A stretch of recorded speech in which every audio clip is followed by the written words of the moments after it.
Very interesting conversation there. Now, next up, we have Crypto Babes Ashley Wright to explore just how blockchain technology is able to ensure a more sustainable future with her panel of experts. This is one I've been looking forward to, and let's see what's up next. Let's see what they have to say. Awesome. Welcome, and welcome everybody. I'm super excited for this conversation. I've literally been waiting all day to be able to jump into this and be able to, of course, be with this amazing panel. So welcome everybody. Today we are going to be talking about how we can actually leverage blockchain for a more sustainable future. So it is going to be very interesting. And I'm very excited to dive in. For those that are hearing my voice for the first time, yes, my name is Ashley Wright. I am an entrepreneur as well as one of Canada's top women cryptocurrency educators. And so I'm really excited to dive in. But before we do, I also want to give a chance for our amazing panelists to also introduce themselves. So let's start and go ahead with Mark. Welcome, Mark.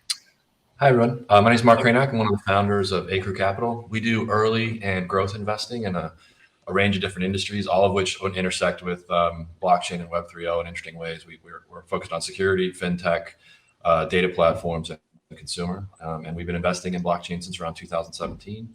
A couple of notable investments. I led an investment in CipherTrace, which recently was in the news, got acquired by MasterCard. And a couple other projects like Scale and Definity, more recently BlockFi and Avant-Garde Finance. So that's me. Awesome. Thank you so much. I'm going to pass it over to Austin. Welcome, Austin. Hey, Ashley and everybody else. Great to be here. And big thanks to Draper Goren Holm for hosting us and all the sponsors and speakers that made this possible. It's been a great couple of days. So a quick snapshot on me and then pass it along. So I am the co-founder of Community Electricity, which is all about decarbonizing cities at scale. Benefiting the community first and, reducing the carbon footprint overall. So I'll get into that during the panel. I'm also a co-founder of some other technology ventures. So I've been in the blockchain space for a long time. Actually been working with Draper Goren Holm over the years. Saw Joseph recently in Dubai and really big supporter of the team. So I'm excited to be here and great to chat with everybody. Thank you so much. We're definitely excited to have you. I also see we have Dr. Vin. Welcome. How are you? I'm good. Thanks, Ashley, for having me here. Thank you, everyone, for taking time to join this panel as well. And I would like to introduce myself as a serial entrepreneur. So I've been into the tech business for the last 15 years. And since 2015, I've been working on blockchain and trying to create an ecosystem which includes exchange, some of the DeFi projects, some of the funds, etc. And recently, the exchange business, we went public in last July in one of the OTC markets in US. So that's my background, and we are trying to enhance our base by providing a lot of activities around sustainability area, especially working very closely with the UN SDGs Blockchain for Impact initiative. So since 2016, we have been trying to create how blockchain or Web 3.0 can create impact on the UN SDG goals. That's amazing. I'm actually really excited to dive into that as well. So thank you so much. I see we also have Alex. Welcome, Alex. Hey, how's it going, Ashley? Austin, Mark, Chantelle, Dr. Vin, great seeing you. My name is Alex Nascimento. I do two things. I run a blockchain investment company and advisory called 7cc Blockchain Investments, which we've been working on the field since 2016. And I co-founded the UCLA Blockchain Lab, which is now Blockchain at UCLA, where we teach students across campus about the different applications of blockchain. My personal focus as an academic is on security tokens. Shameless plug, we wrote a book called The STO Financial Revolution. And that's a little bit about me. Get it on Amazon. Perfect. Yeah, get it on Amazon. All proceeds go to UCLA. Perfect. Definitely. We check that out for sure. And of course, we also have Chantelle. Welcome. How are you? I'm well. How are you? Excited. Definitely. Yeah, thank you so much, Ashley, for having me, and Draper Goren Holm as well. I'm very excited to be speaking with all of you and just saying hi to everyone. So my background is from it's blockchain technology and actually GIS and tracking from the University of Waterloo. A couple of years back, I founded Crownbits Rewards, which is my company, and I'm also the CEO of it. So our focus is mainly, it's a digital rewards platform. So we focus on rewards for shopping for consumers, but at the same time, we also offer out payment processing for businesses and consumers as well when they shop on merchant sites. I love that. That's really, really exciting. And I also have to shout out, you're also from Toronto, which I am as well. I am, yes, Toronto. Yes, definitely, definitely. But yes, everyone, thank you so much for those amazing introductions. I'm really excited to dive in, hear a little bit more about your perspectives, of course, for today's conversation. So yes, being able to kind of dive in, of course, how we're able to leverage blockchain for a more sustainable future. Right. I want to take a step back, especially for those that are still really new to the blockchain space, maybe aren't too familiar with the technology. And really to start off by asking, what are some of the key characteristics when it comes to blockchain technology? And I'm going to kick this question off let's start with Alex. I would say that like you want a general overview of why blockchain is important. I think that it's more of a concept of embracing different players, right? So something we always go over in class is like the world as we know today has been a centralized environment where a few players control all the data and how the data transacts among different users in different industries. And I think that the thing that it's interesting about blockchain is this distributed ledger technology that allows multiple players to participate, right? And then by doing so, you bring all the buzzwords that we've been talking about for years: transparency, mutability, trustworthy, and participation of people that before didn't have a chance to participate. Great example, DeFi's. Yes. Perfect. Thank you so much. I'm also going to pass it to Austin. If you wanted to add anything as well in terms of, some of the key characteristics that make, blockchain so unique. Well, to bring it to the simplest level, I think that what Bitcoin did and what blockchain does is it allows people to have the world's greatest barter system, right? For peer-to-peer transactions, there's been no way better until now to do it. And, going back as far as glass beads and shells, those became very easy to counterfeit and to trick people and trade them the wrong thing. But you can't do that with Bitcoin. You can't do that with any real crypto. Certainly you can scam somebody with an ICO and raise something that false promises. But with any real cryptographic transaction, it can't be defrauded. So I think what it did is it gave people the world's best barter system and the world's best time clock, and those two things are very important at the base levels of any transaction, any time stamping or logging of data. So yeah, I think it's pretty important, and it's what got me excited in the early days, and it's why 90% plus of everything I do is related to blockchain. I'm a startup guy at heart. I like building companies, and most of them are in this world. So yeah, very important, I think, for humanity. It's a piece of the tech stack that kind of leapfrogs us, just like the phone did, the computer did, cars did, the mobile wave, all that stuff. I think the crypto is a kind of another leapfrog moment for us as humanity. Yes, I definitely agree with you. And I think majority of people, they hear about cryptocurrency and they think that's the only application, but that's literally just one, right? There's so many different applications to it. So, as you start to think about, of course, today's topic and sustainability, what does sustainability really mean? I want to break that down first as well. So let's kick it off to Dr. Vin. Would love to hear from you. See, basically, if you look at any other centralized activity, there have been a lot of influence about how the things needs to be done. But if you are talking about the decentralized activities or decentralized scenarios like blockchain or any of the cryptocurrencies, or even dApps, decentralized apps. So there are a lot of things which is managed on a democratic level. There is no central agencies are included. So you can create a lot of sustainable activities around this technology, and you can roll out together. For example, just to give you some initiative, in 2016, we created this initiative called Blockchain for Impact with the support of Public Foundation and UN SDGs.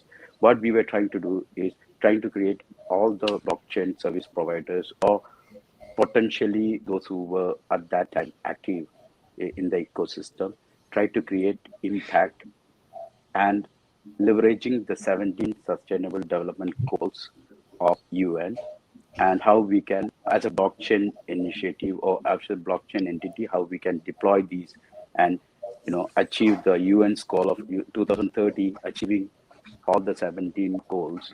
So how we can contribute as a ecosystem, as a blockchain ecosystem. So we have created a lot of initiatives around that. That also includes like Web 3.0 blockchain-based application, where one of the groups from Asia came out with providing education, insurance, healthcare insurance, medical and health for free. So that is right now, they're doing pretty well, and they're providing almost 2 million users, literally medical and health insurance for free. That is achievable because blockchain as an underlying technology, trying to understand the data insights which they are receiving from the policyholders and giving them credits in terms of tokenization. That the token economics comes into the picture, and that credit can buy you into or redeem for your insurance policy, premium renewals, etc. So these are the activities where the real usage of blockchain can come into. So we are also understanding that there is another education, blockchain for education also coming in. So yeah, so that's what sustainability for us. Blockchain as a technology, how we can add value to it. Perfect. I love that. And I'm so happy you also gave some examples as well, so we can really get an idea of what that looks like. I also want to pass it to Chantelle to also share, what does sustainability really mean, and what does that look like currently? Yeah, I mean, I think that blockchain has proven its way throughout the years to really show examples of how we can use this incredible technology. And for instance, like if I wanted to get money to China tomorrow, I'm not going to go through a bank. I'm going to be using Bitcoin or some sort of cryptocurrency, right? So I think it's really been helpful to a lot of different industries in a lot of different ways. And it's only getting more and more innovative as we go on, because we're figuring out new ways of using it, new implementations of it. So I think that it really has potential to be even bigger than what it is right now. Yes, I definitely agree with you. I think there's a lot definitely that can definitely be done in the future for sure. And I think there's a lot of potential. Mark, did you also want to add to that as well? I mean, I think you have to think about it in both ways. What does its energy usage look like, and how are those equations changing? And I think early days wasn't that great. Proof of work is very power hungry. But I think it's actually, in my view, kind of counterintuitively, it's had a really positive impact in some ways. There's a few companies out there that are finding ways to find really non-traditional sources of energy that might be wasteful, like gas flaring. There's a company called Crusoe Energy that's going and putting facilities where otherwise gas would get flared, so probably creating more greenhouse gas, still burning the gas, but using it to mine Bitcoin and maybe other protocols. So I think that is a really unique sort of turn on the tables on energy usage. But then I think what a lot of other people are talking about is the potential to align incentives around the new use cases, whether those are supply chain use cases or energy use cases or what have you, is really, really amazing. And so you can think about changing the way people think about sustainability because you can incent them differently. And I think that's really where the potential for blockchain kind of globally essentially lies, in my view. I love that. You actually said something really key that I actually want to elaborate on a little bit, which is talking about some of those use cases, right? So even when we start thinking about sustainability and what the current structure looks like, what are some of the current problems that we're facing right now in some of those different industries that you just mentioned? Well, I think energy the consumption of energy for mining is one that I think is getting addressed pretty well, and it just comes down to proof of work. Another approach to that is to change from proof of work to other consensus protocols, and there are a bunch out there that are competing. I think probably proof of stake will show up on Ethereum soon, and a bunch of other protocols that will make the energy consumption a lot lower, which will help on that particular thing quite a bit. I actually think also another great use case for blockchain. That's still pretty early days of supply chain. There's all kinds of supply chain problems in the world today. Partially, I think, caused by COVID and partially caused by other breakdowns in the system. There's a big opportunity to manage that better and optimize the usage of resources. And ultimately, when you do that, you're probably working towards something more sustainable. I definitely agree with you. I also want to pass it over to Austin to kind of share, some examples of some other, problems that we're also facing right now that, blockchain could actually solve. Sure. Yeah. And just touching on kind of something Mark, sparked in my brain really quick regarding sustainability. I think in our modern world, sustainability is using technology to make our systems more efficient, right? Our energy systems, our networks, everything that we do in our daily lives, because most people aren't going to go live in a village. Like, that's true sustainability, living off the land, not polluting at all, but most people don't live that way in the modern world. So, in the early days, coal was, what started the earliest industrial revolution. And then we realized actually crude oil is more efficient at storing energy and transferring it around the world than coal. And then ultimately gasoline, which you mentioned, is still flared off in some situations if it's too far out or unusable to some degree. Was predominantly flared off overall until they realized they could use it for cars. It was a very efficient fuel for cars and other systems like that. So I think sustainability in our modern world is using technology to keep advancing and making our systems, reducing the carbon footprint. So one of the ways that I'm, focusing on that in the real world is we received and working with the California Energy Commission, a large grant for a 28,000 resident community in East Los Angeles called Basset Avocado. So you can see that on our website and everything. And there's a team currently, Felipe and others are in Glasgow at the COP26 announcing a lot of amazing things, working with global carbon parks, which we can touch on later. But in Los Angeles, the 28,000 resident community is the largest advanced energy community of its kind, using blockchain to create an efficiently managed network that gives people incentives. So full disclosure, I'm also a co-founder of Crownbits Rewards with Chantelle. So we're going to be integrating some of those reward systems into these communities to really, that's how the world works. If you give people value and an upside, they will do the things that align with that, behavior. If there's no upside, people are going to keep polluting and doing the bad things that we're currently doing. But I think we're obviously in a conscious shift overall, especially with what happened the past couple of years and what we saw the impact of what happens if traffic stops for a day or a month or a year and flights slow down. It has a big impact, but it doesn't have to stop. It just needs to get more efficient. So yeah, I think that's one of the biggest ways is creating these types of communities, learning from them, because they're not perfect from day one, and they are subsidized, luckily. So by the government, people have to opt in though, right? Like, we have to do a lot of community outreach to get people to participate in these programs. You can't force people to do it, but the incentive parts are really the most interesting things to the people and to the big companies, right? Because all these big companies are traditionally buying carbon credits, but what if there's better ways to do it than just buying and greenwashing and kind of slipping it under the rug? Like, actually create communities from the bottom up that are decarbonized from day one. So I think that's what we're going to start to see all around the world. Yes, I'm very, very, very excited about that. I think you touched on quite a few different points for sure, especially when it comes to the energy aspect there. You definitely said it perfectly, right? There has to be some sort of incentive to get people to want to move, which I'm happy that you, of course, are also collaborating with Chantelle, because I think there's a lot of opportunities there to get people to actually focus on it, to actually care enough to want to make a change, right? So I think that's really, really crucial. I also would love to hear from Alex as well in terms of, what are some examples of some of the problems as well that we're facing right now when it comes to sustainability? Well, I think that one of the key things that you have with sustainability is really validation of what's being done, right? So carbon credits generation, there's about like 3,000 different carbon credits. How do you validate those 3,000 different types of assets, right, in this new asset class? Where are they being generated? How are they being treated? How are they being negotiated? So as we roll into this first era of ESG, widely supported by the Biden administration, I think that blockchain, especially into carbon credits, is going to be a very elegant solution on how to like create an order for a new asset class that it's frankly like very scattered. Definitely. Yes, definitely agree with that as well.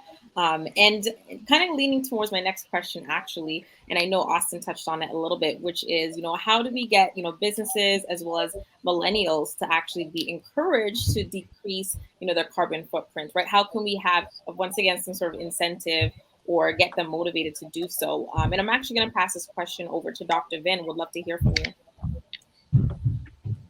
So basically, for all of us, right, especially when you see the new generation, crypto, Bitcoin is becoming sort of like the in thing, right? So deploying the motto, the ESG sustainability or the creating impact motto via cryptocurrency or via blockchain, creating some sort of an, impact token. So, someone to give more incentives to be part of these cool things and to use blockchain as the core medium for any kind of transactions activities. I think that's the best way for getting millennials to accept. And if you look at it right now, in terms of the wallet numbers or the adoption rate, they are the one who is actually leading the race. So I believe that, putting that into the, the same lingo and putting that into the same kind of high level, I think we can achieve that. I love that. I love that so much. Thank you so much for sharing that. I also do want to pass it over to Chantelle because, of course, you mentioned rewards. We'd love for you to kind of dig in a little bit deeper and explain exactly how you are, creating that incentives for individuals to really be more encouraged to do so. Oh yeah, so I mean, and that's exactly what we do. We're on the business end as well as the consumer end. So mainly what our focus is making it very easy with users, like consumers, to already use the habits that they have, businesses that have already a process and operations in place. We want to incentivize those to make it more sustainable for them. So how you do that is you incentivize it, right? You're incentivizing it with rewards. You're incentivizing consumers to, let's say, purchase certain products that are green for their households, or for businesses, certain products to use that are more energy efficient, right? So that's how we're sort of establishing a rewards network around being sustainable for users, consumers, and also for businesses. So we really want to help each business in a variety of different industries on how they can become more sustainable and help them with their vision to be more green. So that's the key. That's the key to getting the millennials into becoming more green, to really get that message out there. And you got to really market it correctly, right? So we're working with a bunch of different environmentally friendly companies. For instance, just like community electricity right now. So we're really working together closely to figure out these solutions. I love that. I'm definitely going to be looking into that some more because I feel like that's perfect, right? When you have such a really great a lot of great incentives for people to want to purchase products that are more green, that are more, of course, sustainable, then that's beautiful, right? So I'm definitely excited about that as well. I would also love to hear from Mark as well. Of course, I know that you've been in this space as well. Would love to hear, what are some things maybe your organization is doing as well to be able to encourage and incentivize people as well. Yeah, well, I think I think we're focusing a lot on what I would say seems kind of, U.S. centric or maybe developed world centric. I think one of the things that blockchain offers is in other emerging economies, access to something that's a lot more like banking. There's a ton of unbanked population around the world, and a lot of times not having access access to the financial ecosystem makes it so that you don't really have choices about whether to be more sustainable or not. I think one of the things blockchain has been doing in a lot of other economies outside of the developed world, it's giving people access to a financial infrastructure so that they can do things like save, where they may not have ever been able to do that before. They can participate in a payments ecosystem, and it changes their options. And I think it can really lift up some of those developing economies in ways that really haven't been available before. So I think that's a pretty exciting thing. So we invested in a number of organizations that are trying to do some of those things. Usually they're focused on remittances and payments, because those are probably the first really two early financial use cases for those markets. But it's a gateway into much more financial inclusion. And that's something I think can really, it's not directly talking to sustainability, but I think it indirectly can really make a meaningful difference in the world. I love that. And you're touching on like the key areas of where we can actually start to see some of those results happen. So that is definitely really key. The other quick question that I have for you guys as well, as we start to dive in a little bit deeper, of course, we talked about a lot of great ways for us to incentivize a lot of people, but of course, it's going to take some time before we really start to see a really big impact, right? So my next question for everyone is, when can we actually start to see Bitcoin being leveraged in sustainability on a larger scale, right? To the point where we can actually start to see a little bit more of integration, a little bit more of an impact as well. So I'm going to kick this off and kick it over to Austin to start the conversation. Sure. Yeah. I mean, well, I think it's already happening is the answer. So first of all, I think Bitcoin gets a bad rap for its, proof of work intensity. But if you look at the economics, the money printing business and banking system of the world is much more inefficient than something like Bitcoin is on average. And Bitcoin is also the buyer of last resort. As Mark mentioned earlier, people are finding flared gas instead of burning it, using it to power mining operations, whether it's Bitcoin or any other crypto. Energy that's wasted in grids, energy that's not being used is typically what Bitcoin seeks out, because that's the most efficient way to mine it and get the most hash power to win the rewards. And most companies, Blockstream, all the big mining, RSK, all the big mining companies around the world in the pools are focused on, integrating sustainable mining practices. I've been involved with some solar mining operations in California in the past, and it is very economically incentivized to move in that direction. So I think, the future of Bitcoin mining is renewable. It'll never probably be 100% renewable until, well, I can say never say never, until the world is 100% renewable, then Bitcoin mining probably will be as well. So that's a good goal to have. But in the meantime, creating those incentive structures, as Chantelle mentioned earlier, for the miners and the mining pools, and working with corporations around the world to find alternative solutions. So one of the things that the team that was just in Glasgow with Community Electricity and Global Carbon Parks announced was that I think it was, I forgot how many hectares, but it was a very large amount of land in Latin America that was basically set aside at the subnational level with contracts and agreements for the next decade at least. And ideally that'll just keep getting renewed to be kind of the lungs of the planet. And then those are going to be basically a new way to tokenize all that land and create a new type of standard or credit system that is measurable and that will never be developed in theory, right? That at least won't be developed for a very long time. I mean, because most of the biodiversity in the world is in Latin America. So the more we protect those forests, no matter what, the better as the lungs of the planet. So that's one way, it's one creative way that Global Carbon Parks team just announced at the UN summit in Glasgow yesterday, actually. So I think there's going to be all kinds of innovative systems like that are emerging and creating those incentive structures. And like I said before, instead of just buying carbon credits that are kind of produced from thin air, you've got measurable forests and measurable things around the world that can be surveyed 24/7 by satellite, and you can show that it's growing instead of shrinking, right? That's the most important thing. The wetlands are very important. I think you'll see wetland projects that will be becoming more and more a thing. Instead of building walls around cities, wetlands protect cities much better and help to sequester carbon and also help protect from hurricanes and things like that, for flooding, because flooding is the biggest problem from these big storms that we're seeing lately. For every 1 degree of Celsius of temperature rise, on Earth, you see about 7% on average more precipitation in the air, which means bigger hurricanes, bigger storms, bigger droughts on the flip side, bigger fires as well. So, the Earth's going to do what it wants to do, whether we, like it or not. But we shouldn't be fueling the fire at the very least. We should be doing our part to minimize our damage, which we haven't in the past 100 years. But now we're starting to turn the tide a little bit, and we have to. I think if we have 2 degrees in rise in temperature, I think the storms and the floods and the fires are going to get so bad. It's just going to be, I mean, look what happened in Australia a couple of years ago, right? And Australia, unfortunately, keeps getting public. Now they're all on lockdown and most people can't leave. So I think we're pretty fortunate in certain areas to be able to move around a little more. But yeah, I think definitely coming up with creative systems is the way forward.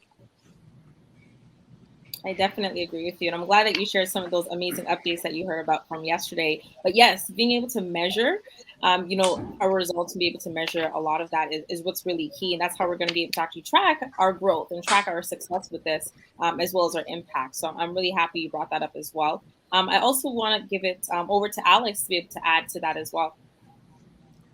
Yeah, no, I think that what you're going to see if you're talking about like integration of these Bitcoin mines, and I agree with Austin. If you look at the data shows that already 56% of Bitcoin mining is done through renewable energy or quasi-renewable, nuclear and hydro. And you also have other things, right? That is an evolution. You have geothermic energy, like in the case of El Salvador, that's now being used to mine Bitcoin.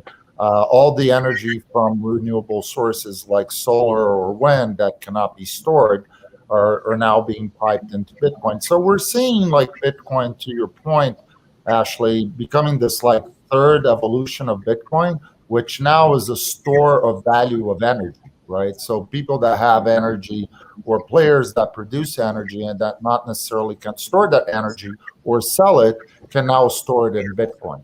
So I think it's an evolution of the asset class. I love that. I love that very much. I do want to also give Dr. Vin a chance to add to that conversation as well. Right. So maybe, I will just add to Austin and Alex comments on renewable energy and how the Bitcoin. So recently these, I'm quite surprised to see that, we have something called green coins coming up, and that actually fetching a pretty much premium from the Bitcoin price, from the market rate, mark-to-market rate. What's happening is basically at least 98.5% renewable energy mined Bitcoins in the OTC market is actually categorized as green coins, and that is fetching a premium. So these kind of, and most of the funds like, private equities or the family offices who is actually focusing into ESG and impact in a big way, they really want to make sure that, they are investing into something which is more renewable or they are green. So these are the audience for these green coins. So I think that kind of initiative is actually making, creating that two classes within the Bitcoin mining part as well. That's amazing. Thank you so much. I do want to say thank you to the panel. And I also want to be able to give you guys the opportunity to let the viewers know how can they connect with you, how can they hear and learn a little bit more about what you're working on as well. So I'll start with Mark. You can find me online on LinkedIn or at our website, acrewcapital.com, and just get in touch with me there. Happy to hear from anybody. Awesome. And what about yourself, Austin? Yeah, best way for me is Twitter, AE Davis. Just shoot me a message there. Happy to connect anybody and talk about, doing some cool things together. And then websites, communityelectricity.io, and of course, Chantelle's website, crownbits.io. Perfect. I was actually just about to have her, of course, go ahead and share as well. Yeah. Go ahead, Chantelle. I was going to say LinkedIn for personally myself, just Chantelle Borrelli. And then, of course, the crownbits.io is the website. Perfect. And go ahead, Alex, definitely let everybody know how they can connect with you. Sure. So you can find me, Alex Nascimento, UCLA, on LinkedIn or Instagram, or our website is the same handle, 7CC Invest. Happy to continue the conversation in any of those platforms. Perfect. And last but not least, Dr. Vin, feel free to, of course, share. Yeah, so I'll be easily found in LinkedIn, Dr. Vin Menon, or Twitter, say DRVIN.